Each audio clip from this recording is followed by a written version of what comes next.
Shrimati mini IG, ഈ ദളിത് വിരുദ്ധത എന്നതിനൊപ്പം തന്നെ അതിൽ നിഴലിച്ചു നിൽക്കുന്ന ഒന്നാണ് സ്ത്രീ വിരുദ്ധത എന്ന് പറയുന്നത്. ഇതിൽ സിനിമ വിപണിയുടേതാണ്, അതുകൊണ്ട് തന്നെയാണ് താരരാജാക്കന്മാരുണ്ടാകുന്നത്. പക്ഷേ ആ വിപണിക്ക് വിശ്വാസ്യത ഉണ്ടാകുന്നത് എപ്പോഴും പുരുഷന്മാരോടാണ്, അല്ലെങ്കിൽ ഉയർന്നത് എന്ന് സമൂഹം വിലയിരുത്തുന്നവരോടാണ്. മറ്റുള്ളവർ സർക്കാർ ഈ നൽകുന്ന അവകാശം എന്ന രീതിയിൽ സർക്കാർ നൽകുന്ന ഈ സഹായം സ്വീകരിച്ചിട്ട് ഇത് തെളിയിക്കേണ്ടതുണ്ട്. അവിടെയാണ് ഈ അവകാശം ഔദാര്യമാണ് എന്ന പ്രഖ്യാപനം ഉണ്ടാകുന്നത്. സിനിമ പഠിക്കാതെ, സിനിമയോട് അഭിനിവേശമില്ലാതെ, സിനിമയ്ക്ക് വേണ്ടി ജീവിതത്തിന് വലിയ സമയം നീട്ടിവെക്കാതെ ആരാണ് ഈ 1.5 കോടി ലാവിഷാക്കാൻ ഇറങ്ങിത്തിരിക്കുന്നത്? തീർച്ചയായിട്ടും ഗവൺമെൻറ്റിൻ്റെ ഏറ്റവും മികച്ച ഒരു പദ്ധതിയാണ് സ്ത്രീ സിനിമാ പ്രവർത്തകർക്കും SC/ST വിഭാഗക്കാർക്കുമുള്ള സിനിമാ പദ്ധതി എന്ന് പറയുന്നത്. അതുപോലെ തന്നെ പല പ്രശ്നങ്ങളും പഠിക്കുവാൻ വേണ്ടിയിട്ട് ഉണ്ടായിട്ടുള്ള ഒരു ഇനിഷ്യേറ്റീവാണ് കോൺക്ലേവ് എന്ന് പറയുന്നത്. അപ്പോൾ വളരെയധികം ഊർജത്തോടുകൂടി വളരെ ഗംഭീരമായിട്ട് അതിൻ്റെ ആസൂത്രണം നടത്തുകയും വകുപ്പ് മന്ത്രി സജി ചെറിയാൻ നിരന്തരം അദ്ദേഹത്തിൻ്റെ സജീവമായ ഇടപെടൽ ഞാൻ കണ്ടുകൊണ്ടിരിക്കുകയാണ്. അത്രയും ഗംഭീരമായി ചെയ്യുന്ന ഒരു കോൺക്ലേവിൽ ഇത്തരം ഒരു പരാമർശം നടത്തുക എന്ന് പറഞ്ഞാൽ അത് വളരെ ലാഘവത്തോടെ അനുഭവിക്കുന്ന ഒരു പ്രിവിലേജുകളുടെ പുറത്തു നിന്നുകൊണ്ട് വരുന്ന ഒരു കാര്യം തന്നെയാണ്. മാത്രമല്ല ഇദ്ദേഹം പറഞ്ഞ ഒരു ട്രെയിനിങ് കൊടുക്കേണ്ടത് സർക്കാരിൻ്റെ ഇന്ത്യയിൽ ആദ്യമായിട്ട് ഇടതുപക്ഷ സർക്കാർ ആവിഷ്കരിച്ച ഒരു പദ്ധതിയാണ്. അത് ട്രെയിനിങ് വേണ്ടത് ഇത് നടപ്പാക്കുന്ന ഏജൻസികൾക്കോ അല്ലെങ്കിൽ സ്ഥാപനങ്ങൾക്കോ ആണ്, അവർക്കാണ് വേണ്ടത്. മാത്രമല്ല ഈ തുകയൊന്നും ശ്രീ സണ്ണി പറഞ്ഞതുപോലെ നമുക്കല്ല തരുന്നത്, അത് ലൈൻ പ്രൊഡ്യൂസേഴ്സ് ഉണ്ട്. അപ്പോൾ KSFDC ആണ് ഇതെല്ലാം ചെയ്യുന്നത്. 110 ആണ് പ്രൊഡക്ഷനും, 40 നമുക്ക് മാർക്കറ്റിങ്ങിനുമാണ്. അപ്പോൾ അത് ഈ വന്നിട്ടുള്ള സിനിമകളൊക്കെയും ഡിവോഴ്സ്, നിഷിദ്ധോ, B32 അല്ലെങ്കിൽ ഇപ്പോൾ അരിക്, ചുരുൾ എല്ലാം വളരെ ശ്രദ്ധ എന്ന് പറഞ്ഞാൽ ഇപ്പോൾ സ്പേസിലാണുള്ളത്. അപ്പോൾ അതിൻ്റെ ബാലാരിഷ്ടതകളൊക്കെ മറികടക്കണം. നമ്മളത് കോൺക്ലേവിൽ ചർച്ചയുണ്ടായി. ഞാൻ വളരെ പോസിറ്റീവായിട്ട് തന്നെയാണ് ഗവൺമെൻറ്റിനെ ഇനിഷ്യേറ്റീവിനെ ഞാൻ കാണുന്നത്. അത്രയും വളരെ ഗംഭീരമായിട്ട് വളരെ വിശാലമായിട്ട് നമുക്ക് പറയാൻ അവസരങ്ങൾ കിട്ടുകയും നമ്മുടെ ആശയങ്ങൾ അവതരിപ്പിക്കുകയും ഒക്കെ ചെയ്തു. അപ്പോൾ അവിടെ വന്നിട്ട് ഇത് ഒരു ഔദാര്യമാണ് എന്ന് പറയുക എന്ന് പറയുന്നത്, ഇപ്പോൾ അതിനുശേഷം അദ്ദേഹം പ്രതികരിച്ചത് ഷീ എന്നാണ്. അതായത് അദ്ദേഹം മതിലുകൾ സംവിധാനം ചെയ്തു.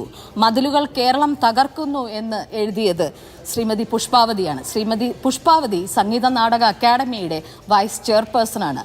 നീണ്ട കാലത്തെ സീനിയറാണ്, ഒരു ആർട്ടിസ്റ്റാണ്, കമ്പോസറാണ്. പുതിയ ന്യൂ ജനറേഷന് പൊയ്കയിൽ അപ്പച്ചൻ ആരാണെന്ന് ഒക്കെ പറഞ്ഞു കൊടുത്തിട്ടുള്ള ഒരു എഴുത്തുകാരിയാണ്, കമ്പോസറാണ്, ലിറിസിസ്റ്റാണ്. അപ്പോൾ അങ്ങനെയുള്ള ഒരാൾ പറയുന്നത് അവരാരാണ്, എല്ലാവരും എന്നെ അറിഞ്ഞുകൊള്ളണം, എനിക്കാരെയും അറിയേണ്ട ആവശ്യമില്ല, അപ്ഡേറ്റ് ആവുക എന്ന് പറയുന്നത് അത് ആർക്കും ഏത് പ്രായത്തിലും ചെയ്യാവുന്നതാണ്. സ്കോർസെസെ ഇപ്പോഴും വർക്കുകൾ ചെയ്തുകൊണ്ടിരിക്കുന്ന ആളാണ്. അപ്പോൾ ഇതെന്ന് പറയുന്നത് നമുക്ക് കിട്ടിയിട്ടുള്ള പ്രിവിലേജസിൻ്റെ പുറത്ത് നമുക്ക് പറയുക എന്ന് പറയുന്നത്. അപ്പോൾ കൃത്യമായിട്ടുള്ളൊരു കാര്യമാണ്. ജാതിബോധം എന്ന് പറയുന്നത് വളരെ റൂട്ടഡാണ് മനുഷ്യരിൽ. മറ്റു മനുഷ്യർ അല്ലെങ്കിൽ ഈ അണ്ടർ പ്രിവിലേജ്ഡ് ആയിട്ടുള്ള സെക്ഷൻസ് അത് മുന്നോട്ട് വരിക എന്ന് പറഞ്ഞാൽ ഇതിലൊക്കെയും പൊതുസമൂഹത്തിൻ്റെ ഒരു ബോധ്യം കിടപ്പുണ്ട്. ഞങ്ങളൊക്കെ ഇവിടെ സംവിധാനം ചെയ്യാൻ ഉള്ളപ്പോൾ, ഞങ്ങളൊക്കെ ഇത്രയും കഷ്ടപ്പാടിൽ നിന്ന് ചെയ്തപ്പോൾ ഇവർക്ക് എന്താണ്, ഇവരുടെ ക്വാളിഫിക്കേഷൻ എന്താണെന്ന് ഞാൻ തുറന്നു പറയട്ടെ. ഞാൻ നാഷണൽ സ്കൂൾ ഓഫ് ഡ്രാമയിൽ നിന്ന് പാസ് ഔട്ടാണ്. സെൻട്രൽ യൂണിവേഴ്സിറ്റി ഓഫ് ലണ്ടനിൽ നിന്ന് ഞാൻ പാസ് ഔട്ടാണ്. ഞാൻ 25 വർഷത്തോളമായിട്ട് നാടകങ്ങൾ ചെയ്യുന്നു. മാർക്കേസിൻ്റെ ഒരു കഥ. ഞാനിത് എന്നെ പറ്റിയിട്ട് പറയാനല്ല, കാരണം എന്ന് വെച്ചാൽ നമുക്ക് വേറൊരു അവസരമില്ല, ഒരു വേദി കിട്ടിയത് കൊണ്ട് ഞാൻ പറയുകയാണ്. 25 വർഷമായിട്ട് നാടകം ചെയ്യുകയും ഡോക്യുമെൻ്ററീസ് ചെയ്യുകയും ഷോർട്ട് ഫിലിംസ് ചെയ്യുകയും ചെയ്തിട്ട് ലാൽ ജോസ് സാറിനെ അസിസ്റ്റ് ചെയ്തു. പിന്നെ ഞാൻ വേറെ പി ബാലചന്ദ്രൻ സാറിനെ അസിസ്റ്റ് ചെയ്തു.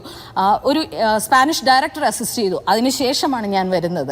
ഞാൻ നിരവധി പ്രൊഡ്യൂസേഴ്സിനെ അപ്രോച്ച് ചെയ്യുന്നു, ആക്ടേഴ്സിനെ അപ്രോച്ച് ചെയ്യുന്നു. ഈ പ്രോസസ്സൊക്കെ ഇദ്ദേഹത്തിനും അറിയാവുന്നതാണ്. ഇദ്ദേഹം പറയുന്നത് വലിയ താരങ്ങളെ വെച്ചിട്ട് സിനിമ ചെയ്യുന്നത് എന്തിനാണെന്ന്. വലിയ താരങ്ങളെ വെച്ചിട്ട് അദ്ദേഹം എന്തിനാണ് സിനിമ ചെയ്തത്? മറിച്ച് പറയേണ്ടത് നമുക്കൊക്കെയും ഈ ലാർജ് സ്കെയിലിൽ സിനിമ ചെയ്യാനുള്ള കഴിവുണ്ട്. അദ്ദേഹം പറയട്ടെ, സർക്കാർ ഇടപെട്ടാൽ മമ്മൂട്ടിയും മോഹൻലാലും, എനിക്ക് വലിയ ആഗ്രഹമുണ്ട് ശ്രീ മമ്മൂട്ടിയെ വെച്ചിട്ട് സിനിമ ചെയ്യണം എന്നും മോഹൻലാലിനെ വെച്ച് സിനിമ ചെയ്യണം എന്നൊക്കെ ആഗ്രഹമുണ്ട്. അത്തരം പദ്ധതികളൊക്കെ വിഭാവനം ചെയ്യട്ടെ, വരട്ടെ. മെയിൻ സ്ട്രീമിലേക്ക് സ്ത്രീകളും മാറ്റി നിർത്തപ്പെട്ടവരും വരട്ടെ. ഈ സിനിമകൾ കണ്ടിട്ട് അഭിപ്രായം പറയൂ. അല്ലാതെ ഈ സിനിമകളൊന്നും കൊള്ളില്ല, അവർക്ക് ട്രെയിനിങ് ആവശ്യമാണ്. ആദ്യം ഏത് സിനിമകളാണ് കണ്ടിട്ടുള്ളത്, അല്ലെങ്കിൽ അതിൻ്റെ കുറവുകൾ പറയും. കുറവുകളില്ല എന്ന് ഞാൻ പറയുന്നില്ല, എൻ്റെ സിനിമയ്ക്കും കുറവുകൾ ഉണ്ടായിട്ടുണ്ട്. എനിക്ക് കിട്ടിയിട്ടുള്ളത് ആഫ്റ്റർ കോവിഡിൻ്റെ ടൈമിലാണ് ഞാൻ പ്രൊഡക്ഷൻ ചെയ്തിട്ടുള്ളത്. എനിക്ക് കിട്ടിയിട്ടുള്ളത്, എൻ്റെ പ്രീ പ്രൊഡക്ഷന് കിട്ടിയിട്ടുള്ളത് ആകെ 1 വീക്കാണ്. ആ സമയം, ആ 24 ഡേയ്സ് കൊണ്ട് എൻ്റെ ടീം എനിക്ക് ഒപ്പം നിന്ന് ആ സിനിമ പൂർത്തീകരിച്ചു. അപ്പോൾ ഞാൻ പറയുന്നത് എന്താണെന്ന് വെച്ച് കഴിഞ്ഞാൽ, ഗവൺമെൻറ്റിൻ്റെ മികച്ച പദ്ധതിയാണ്. ആ പദ്ധതിക്ക് വേണ്ട ഒരു സംവിധാനം ഒരുക്കേണ്ട ഒരു കാര്യം കൂടിയുണ്ട്. പദ്ധതികൾ ആവിഷ്കരിക്കുന്നു, ഓക്കെ, പക്ഷെ അതിനിടയിൽ വരുന്ന സ്ഥാപനങ്ങൾ എത്ര കൃത്യമായിട്ട് ആ തുക വിനിയോഗിക്കുന്നു, എത്ര ഫലവത്തായിട്ട് പ്രയോഗിക്കുന്നു, അതിൻ്റെ പ്രയോജനം കിട്ടുന്നുണ്ടോ, ആ സ്പേസിലാണ് നമുക്ക് നമ്മുടെ സിനിമകൾ വന്നിട്ടുള്ളത്. ശരി.